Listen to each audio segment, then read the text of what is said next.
It's very hard to make sense of American constitutional development if we don't pay a lot of attention to what the framers of the Constitution were thinking, and what I think in particular James Madison was up to.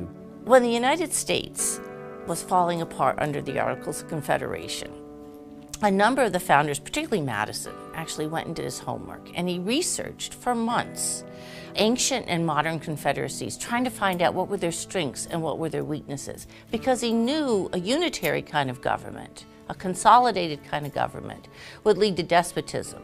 On the other hand, he knew that we needed to be a republic in a large territory, even an empire. Madison imagined us being really a very large country, possibly sea to shining sea. And to do that, he knew we had to be broken down into states. Otherwise, the people would not be able to govern themselves.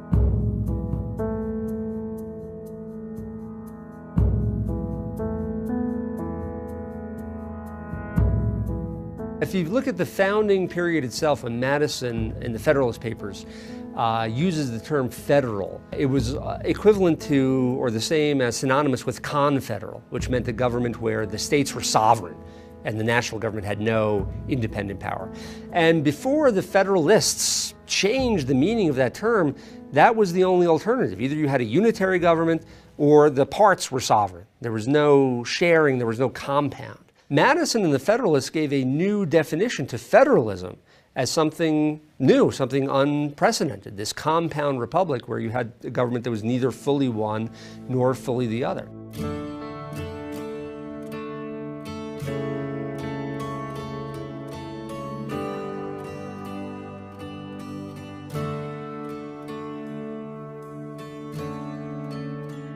We have a system that Madison foresaw not just as a tripart branch system, but Madison actually often talked about the system in Newtonian terms, that he was fascinated by Newton. And he talked about the branches much in the same way as we talk about planets caught in an orbit. He created a system in which they would be locked by their countermeasures, their counter ambitions in a fixed orbit. Why is federalism important to Madison, and why do we need to remember it today? Madison said that for free government to work, we need to have a large territory. We need to have a United States, not one state, but 13 or maybe eventually, say, 50 states or more. And the idea would be that in that way we could control majority faction so that the majority could rule but not trample on the rights of the minority. For that to be effective, we need to have divisions of authority and power and dispersal of power.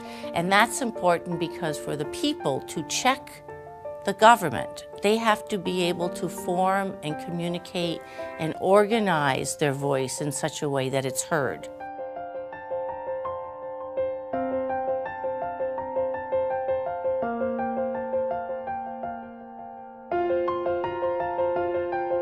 Even though many claim that James Madison was a great supporter of the federal government, he wrote extensively about the danger of an all-powerful executive branch, an all-powerful president.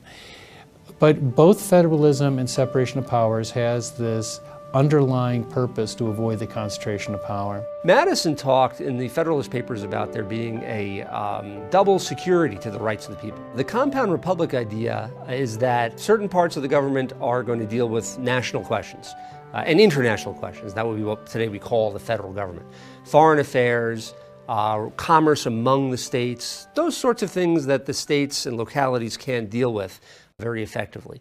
But most of the ordinary affairs of life, of agriculture, of manufacturing, family issues, education, health, welfare, what came to be called legally the police powers, those are going to be left to the states.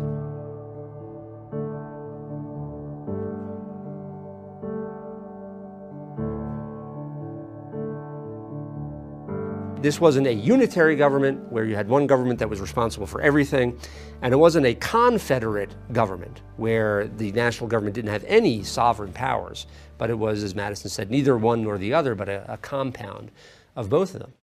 Well, I do think Madison matters to us today. I think he matters to us today because he tried to think through the questions of free government, of constitutional government, not only for himself and his generation, but as he said, for posterity.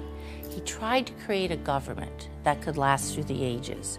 And one of the most important parts of that kind of government was the idea of federalism.